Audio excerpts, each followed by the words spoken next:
Alright. So, we got the trailer backed in here. I shaved my head like Britney Spears. Alright, it was getting too long. I had to shave it. Anyway, so we got the trailer in here. This is like the last bulk of my crap from my brother's shop and various storage buildings. Let me get the camera a little. Well, let me get it adjusted. Is that okay? Is that good? Okay. Anyway, got it loaded down with a bunch of paraphernalia.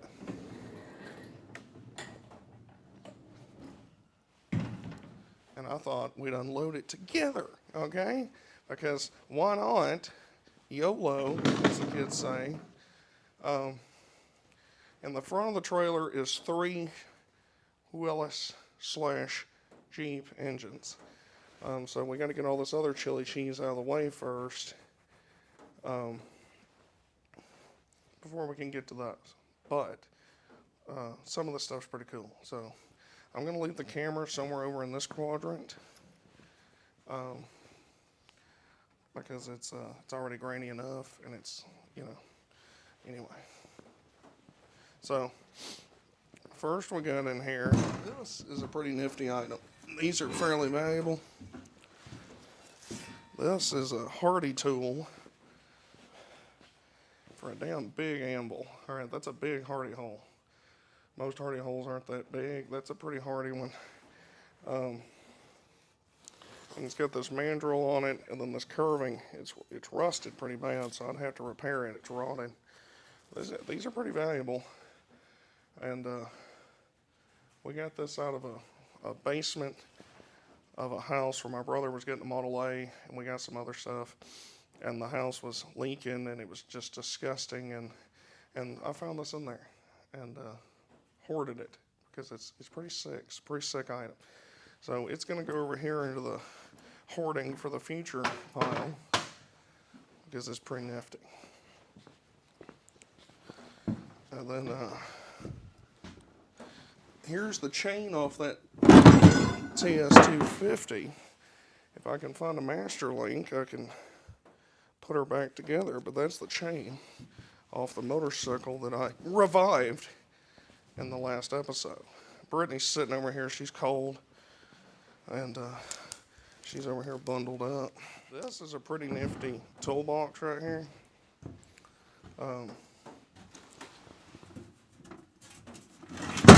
It's unnaturally heavy, but this came from my grandfather's best friend. Let's get his name on it right here. But there's some pretty nifty stuff in here. He was a welder, and during the war, I've been told, I don't know that it's true, I never heard it from him, but he was a machine gunner in World War II. There's a lot of welding mask replacement panels and various random crap files and stuff like that in here. Torch strikers. Just kind of random odds and ends. So I'm going to have to clean it out. And pipe joint compound and Southern oxygen supply cover lens, things like that.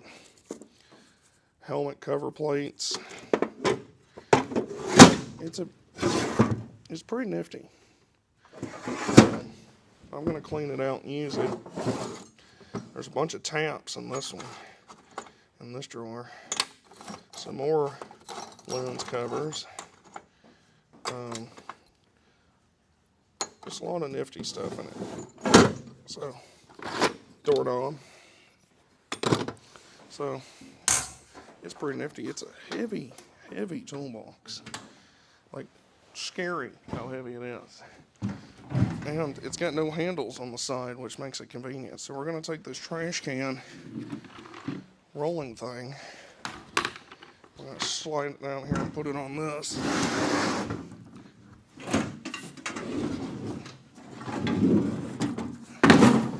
So that we can get her out of the way. The niftiness of this. This is a World War II footlocker. also came from the same man, my grandfather's best friend. And if you open it up, this one's a little different from most of the. I've got another Foot Locker in the house. This one's a little different, but this one's dated 1942 on the inside from the Belber something bag company. Here's a Corvette ashtray, so that's pretty nifty. And then you got nothing in the bottom. So I'm not sure if this was his Foot Locker or if it's just one he got surplus after the war. I don't know. But I want to clean it up. Somebody painted it white, and I was trying to sand it down years ago to get it back where I could paint it back olive drab. But mainly I'm just going to clean up these fittings here and get them cleaned back up and then put it somewhere. And look at how small and dainty the handles are. You're supposed to pick this thing up loaded with your paraphernalia by this just non-existent handle. So it's pretty nifty. We've been rearranging the shop in here a lot, by the way. So let me show you that real quick.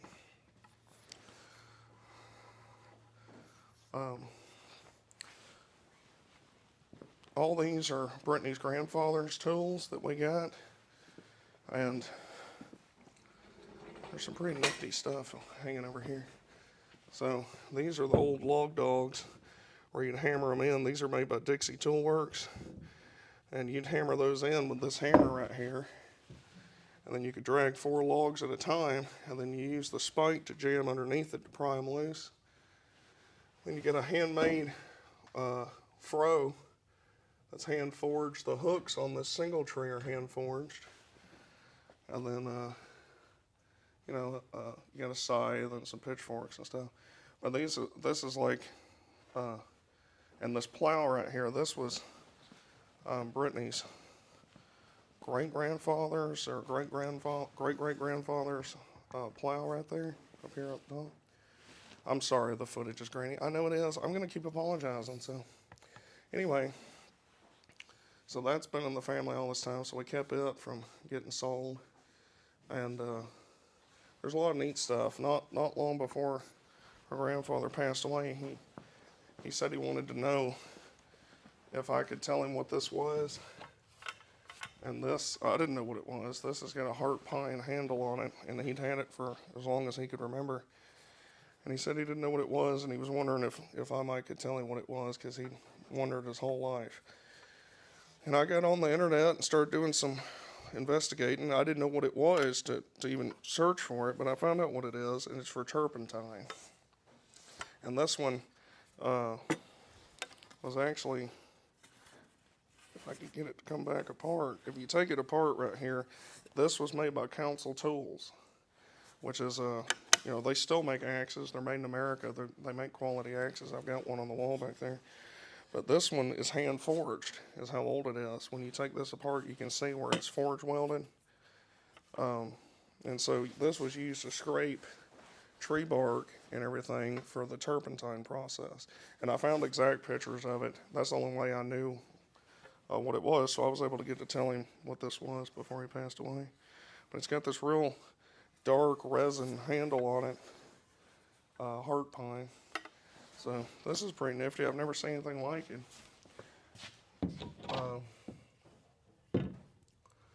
So that's pretty nifty. And then we'll show you back over here real quick. So over here,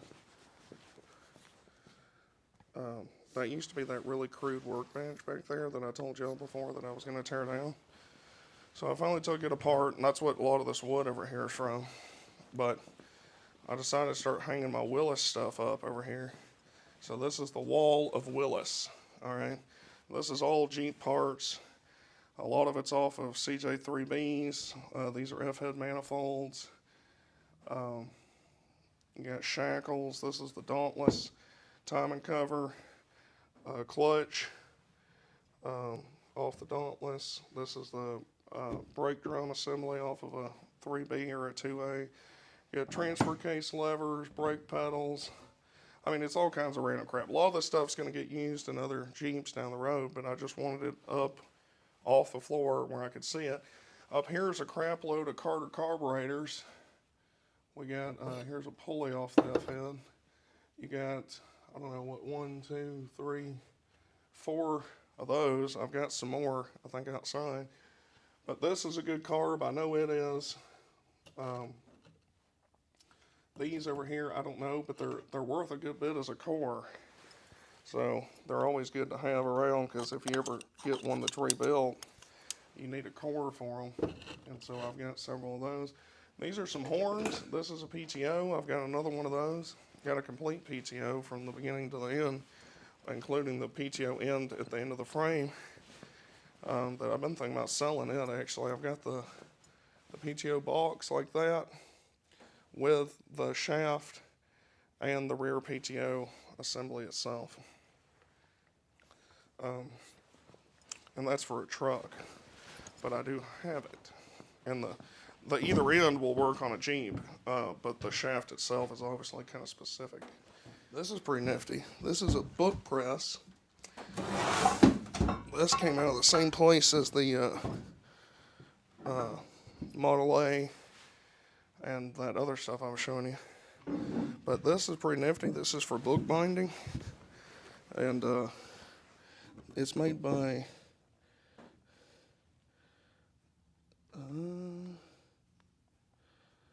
the WWII, M&WI and Co. Can't really read it. But anyway, I thought this could be useful for all kinds of stuff. Like if Brittany wanted to press flowers, this would be good for that because it's hardy. We could clean it up and paint it real pretty. She could press flowers with it. We could use it for, I mean, lots of different stuff. Hell, you could put a piece of wood in it you wanted to glue up and put it in there and clamp her down. Either way, I thought it was good to keep it from the scrap yard. And, yeah, the Racine, R-A-C-I-N-E, patent applied for. I don't know, but it's heavy cast and it's pretty nifty. So I saved it. This is a nice Dutch oven. This was Brittany's grandfather's. It's a very nice Dutch oven.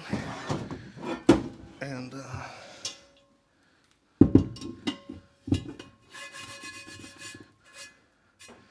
I'm not sure who made it. It's probably a Birmingham stove and range, but I'm not sure. But either way, it's a nice one.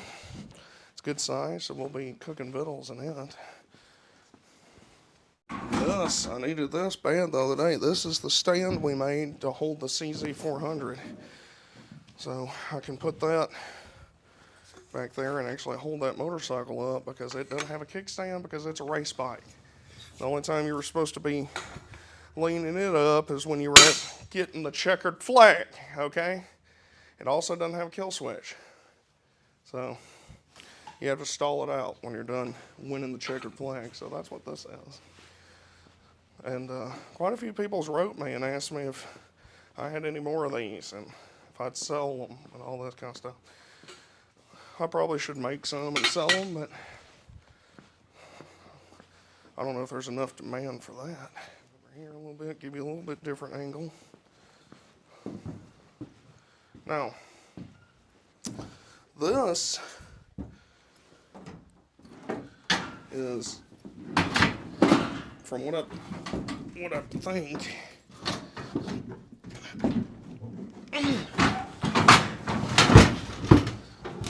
come on.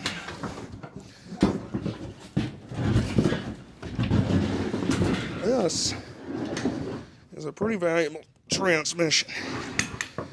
This is the one that came with the other Dauntless. Now, I can't remember what it is. It's a, oh, it's right here. It's a T14. These are pretty expensive. If you look them up, rebuilt and whatnot. This one, according to the guy I bought it from, I bought the engine. He gave me this. According to him, it's smoked. No, I don't know if that's true or not. He said it was. So I know John Doe's probably excited to see this because these are good transmissions from everything I've been told, and could pop this cover off real quick and see what it looks like inside it, because it's allegedly said it was full of water. Now, I don't know if that's true, so let's pop the cover off of it and see real quick for giggles and whatnot. Let's take this cover off and see what it actually looks like, because I found that what some people consider smoked is actually like 5 minutes of work to get it cleaned up, and then you can run it another 42 years. So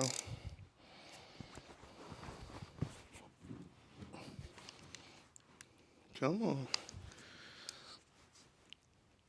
Come on. Tighter than Dick's hat band. Obviously this isn't going anywhere, regardless of what it looks like inside it. I might rebuild it one day. I might need it to trade it or sell it or something. I need it for this other Dauntless because I don't have another transmission for it. And this is the one made for it. So, I don't know. We'll have to see what it looks like. Ugh. Ooh. That's no bueno. I can almost deal with the rust if it wasn't for the extreme. I mean, there's a lot of teeth missing in here, boys and girls. That's shucking around pretty bad. Ew. Ew. Ew. Look at this. Oh, God. Ew. Ew. Oh. Let me show you the. Ew. Oh. It's rough, boys and girls, okay? Take a look at this. I'll show you. Don't you worry. I'll show it to you. Because it's grotesque. Hide the children.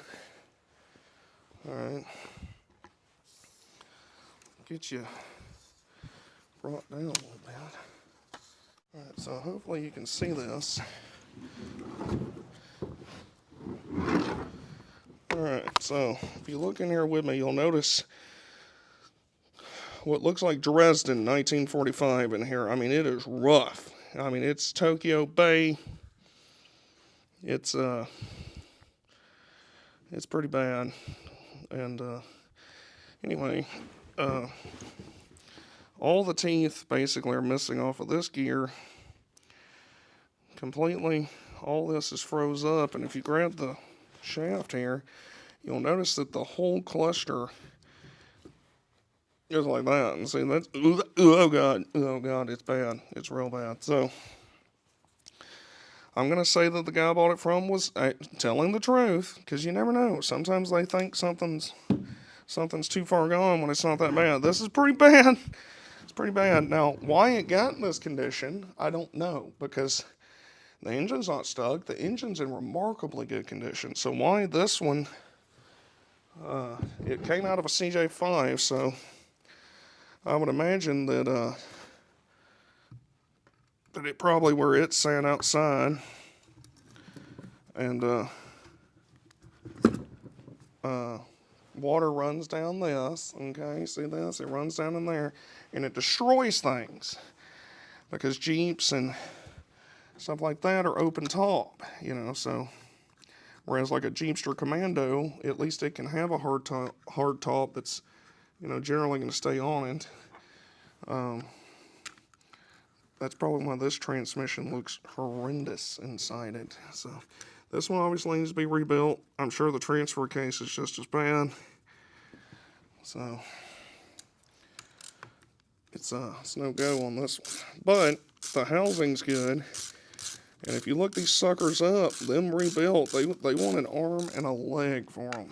They are proud of a T14. This is a T14A-1, whatever that means. So I take it that means stuff. I couldn't tell you. This is the only one I've ever been around. But I hear really good stuff about them. So I guess when they're somewhat maintained, they're probably pretty good transmissions. So this will go into my ever-growing pile of transmissions that are bad and good. I've got one in the back that's a good transmission. There's one out in the other shed that's up in the air. I don't know. I haven't looked at it. There's a transmission over there that's a good one.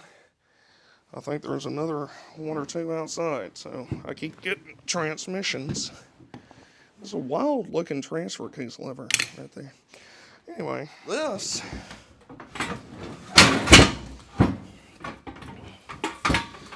is a real, genuine tree lounge climbing stand. If I remember right, this was designed by a guy here in Georgia. Don't remember the city, his name, anything about it. Don't know his social security number. But I was told this was designed by a local boy. And for a while, these were real hot, and he was making a lot of money with them. And then I think he either sold out or he went out of business. And then somebody else kind of bought the name Tree Lounge. And the new ones aren't anything like this. This one's real good. This one's held my fat ass up in the air quite a bit, and I like it. All right, turning around in it's a little sketch, but once you sit in it, once you get turned around, it feels really nice, and it's eco-friendly. It's Greta Thunberg approved because it doesn't have any teeth, so it saves the tree. So you're welcome, Greta. But anyway, it's these are pretty valuable, the old ones. This one's an old one here. It's all aluminum, fairly lightweight. You can carry it like a backpack. This is one of those useless rolling carts that everybody thinks is a good idea when they buy them, and then nobody ever has them. That's why I end up with so damn many of them, okay? I've got one over there. Here's another one. Seems like a good idea. It's not, okay? Just stop buying them. They're just, nobody uses them. And everybody thinks that they're going to. It's like an RV, all right? Like, it's just... Everybody's like, come on, let's get an RV, guys. We can, spend $262,000 plus insurance for an RV. We can use it 3 times and then sell it for 40% of what we just paid for it. This is the same thing with these cards, because if I had a nickel for every time somebody was trying to give me one of these cards, I'd have like $5 by now. This is, what I understand, is fairly sought after aluminum bell housing for a Dauntless V6, alright? It's weird seeing a bell housing made out of aluminum that you can just throw around like this, because all my other bell housings are made out of iron, and they're heavy. And this one's made out of aluminium, as our British friends would say. And it's not cracked or anything. It's got its bolts in it. So it's good bell housing. It goes with that T14 and goes with this other Dauntless back here. So I'll set that right there. Now this is pretty nifty. It's also grenaded, but it's still nifty. This is a transmission T90 out of a Three on the Tree Jeep, truck, wagon, Jeepster, whatever. But see, it's got its apparatus on the side here to monkey the gears, and it's got this solid cover on the top. So this is a T90. Came out of something that was Three on the Tree. I don't know where this came from. But it's pretty nifty. It's also been monkeyed with internally because this shaft is either destroyed or they took it apart and never put it back together, because it should not be at this angle, okay? It just shouldn't be. So, not sure what the deal is with this. Not even sure where it came from, but it's pretty nifty. Now, the last time I got an engine out of here, I did it in a kind of unique way that I thought was pretty ingenious, and I'm going to attempt to show that to you when we get there. But what I did last time, to make it easier to hook up to the engine and everything, is I used some locks. And it worked amazing. So like where I hooked the chain around or whatever, I even hooked it through the motor mount hole, one of these locks in the chain. And you turn it right so it's not pulling straight on this. Turn it where it's pulling sideways like that. And it's so much easier than fighting shackles and stuff. Plus I don't have any with me up here. So it's quite convenient to use these locks. So we'll try those again and see if they work as good this time as they did last time.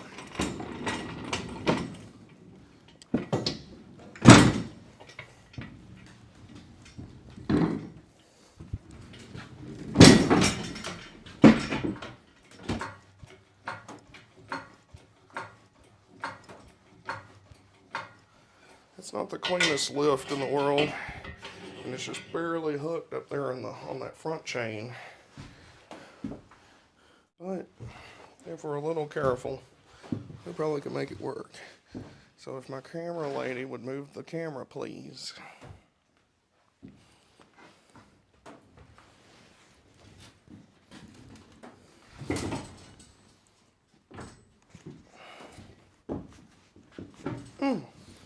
Come on.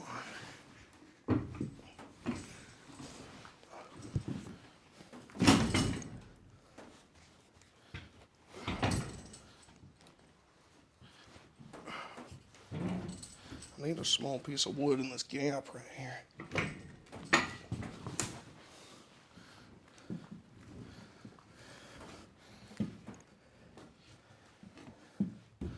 Key is to keep it low off the ground so that if it falls, it doesn't have very far to fall. I've got it low enough to where it's hanging on the wood right there.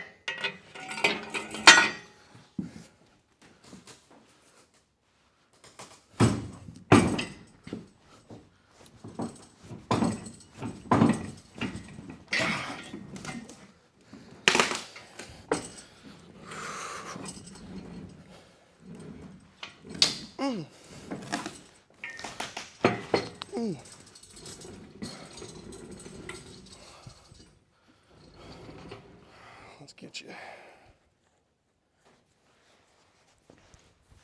So basically, these bolts I just slipped through these two holes right here. I wanted to do them down here in these corners, but the bolt wouldn't fit, or it's threaded, which is probably threaded. I can't remember. No, it's not threaded. I guess the bolt, it felt threaded, but anyway, it's not. So put it in those. And then in the front, I use that padlock right there and just ran it through the motor mount and to the chain. You know, obviously I wouldn't want to leave it hanging like this from now on, but it works pretty damn good. It does. All right. Anyway, that's how I moved that other F-hat, was the same way. All right, so now we're going to roll it over here into the Willys corner of engines. WWII Traveler's corner of Willys engines. All you're going to do is unhook your chain up here. Roll this out of the way. Like that. Then you come over here to your engine and you unlock your shackle right here. I'm telling you, it's handy. Some of y'all are probably shaking your head and stuff. Well, go ahead and shake your head. I don't give a damn. It's working good for the WWII Traveler. I got these padlocks for free. Now they're engine moving locks. All right, move two engines. We're about to move two more with this method, patented method.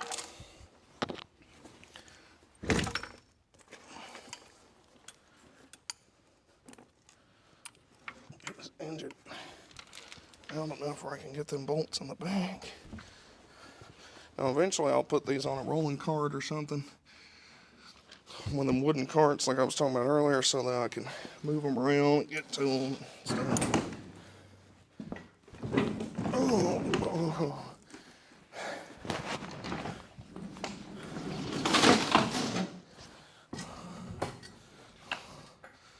Oh.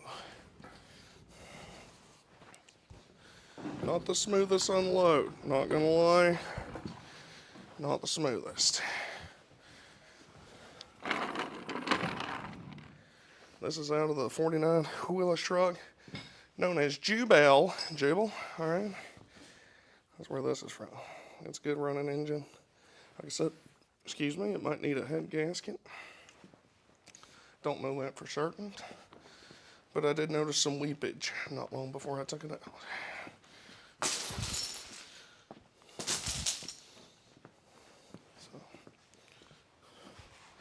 see if we can't get it over here.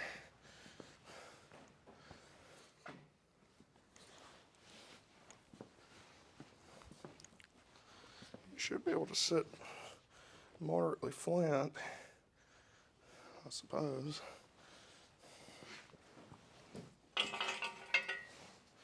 We'll ease it down real easy like and see how it makes us feel.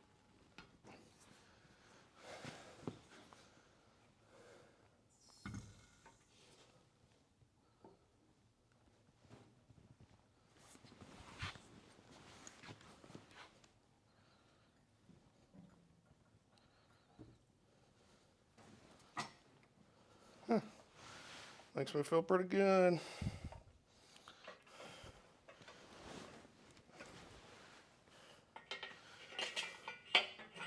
I forgot this is the chain that was on it when I took it out of the truck, and I never took it off. So.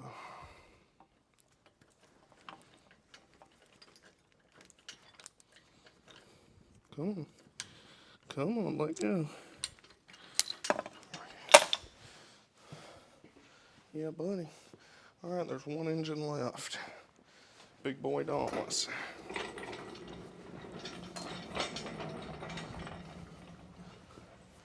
And it's going on a rolling cart.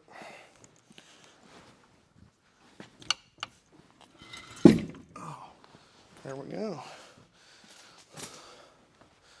So, like I say, I've heard this engine run. Know that engine runs. The Dauntless turns over. I've never heard that Dauntless in there run, but it's supposedly a good engine.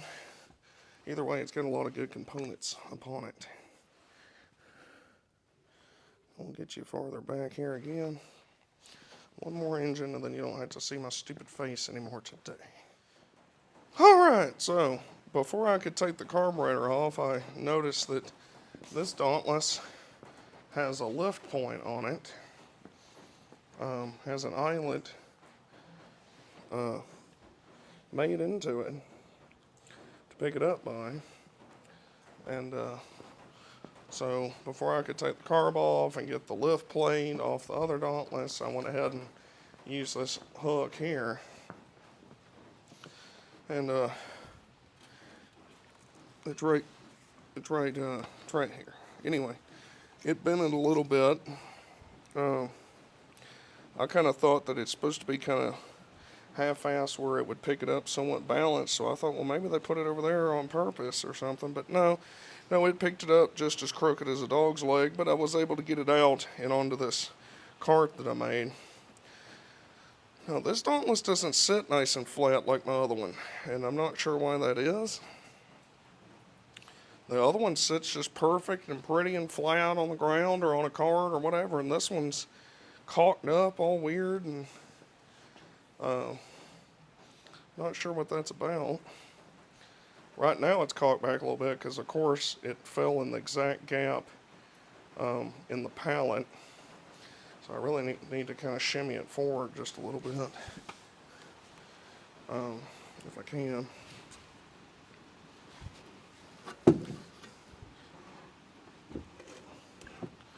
Get it on that 2x4, a little more centered on the oil pan. This one's oil pan has been abused. It's got a pretty violent dent in it.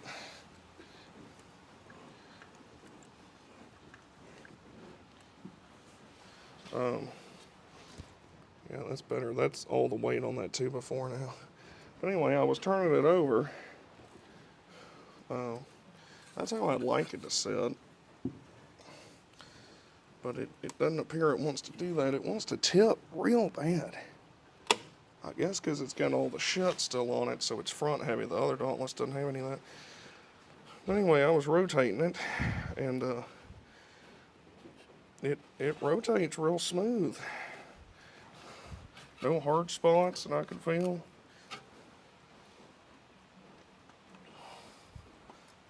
I don't know if y'all can see this, but I'm pinching the fan belt here. Turn it over, and that's turning the crank down there on the bottom.